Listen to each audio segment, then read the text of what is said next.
87,000ની રકમની 2 ચોરાઉ મોટરસાયકલ સાથે આરોપી ઝડપાયો।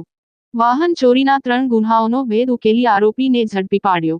Local crime branch team Bhavnagar city વિસ્તારમાં ખાનગી વાહનોમાં પેટ્રોલિંગમાં હતી તે દરમિયાન મળેલ ચોક્કસ બાતમીના આધારે ઝડપી પાડ્યો।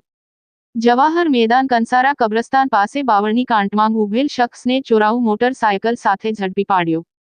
આ શખ્સની ટીમે કડક પૂછપરછ કરતાં કબૂલાત આપેલ કે ઈદના દિવસે રાત્રિના 10:30 વાગ્યે જવાહર મેદાનમાં આનંદ મેળાની ગેટની બાજુમાંથી હીરો સ્પ્લેન્ડર પ્લસ મોટરસાયકલ ચોરી કરેલ અને સેલવાસ કલેક્ટર સાહેબના બંગલા પાસે રોડ ઉપરથી હીરો સ્પ્લેન્ડર પ્લસ કાળા કલરની મોટરસાયકલની ચોરી કરેલ અને ભાવનગર ચાવડી ગેટ વિજય ટોકીઝ મનીષ ટ્રેડર્સ દુકાન પાસેથી હોન્ડા કંપનીની મોટરસાયકલની ચોરી કરી તે મોટરસાયકલ અશરફ ઉર્ફે મુલો રહે ગોવિંદા કોમ્પ્લેક્સ સેલવાસવાળાને આપી દીધેલ હોવાનું જણાવેલ।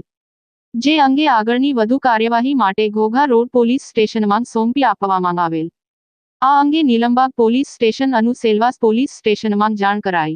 ઝડપાયેલ આરોપી સમીર સલીમભાઈ ડેરિયા 23 વર્ષ રહે પરિમલપુર પાસે સરકારી શૌચાલયની બાજુમાં પાલિતાણા મૂળ શેરી નંબર 6 ખેર મસ્જિદ પાછળ મોતીતળાવ ભાવનગર। આ કામગીરીમાં પીઆઈ કે.એસ. પટેલ, પીએસઆઈ એમ.જે. કુરેશી, સ્ટાફના ભદ્દેશભાઈ પંડ્યા, અશોકભાઈ ડાભી, તરુણભાઈ નાંદવા, મહેન્દ્રસિંહ સરવૈયા, પિનાકભાઈ બારિયા સહિત ટીમ જોડાયેલ। રિપોર્ટ કમલેશ ઢાપા।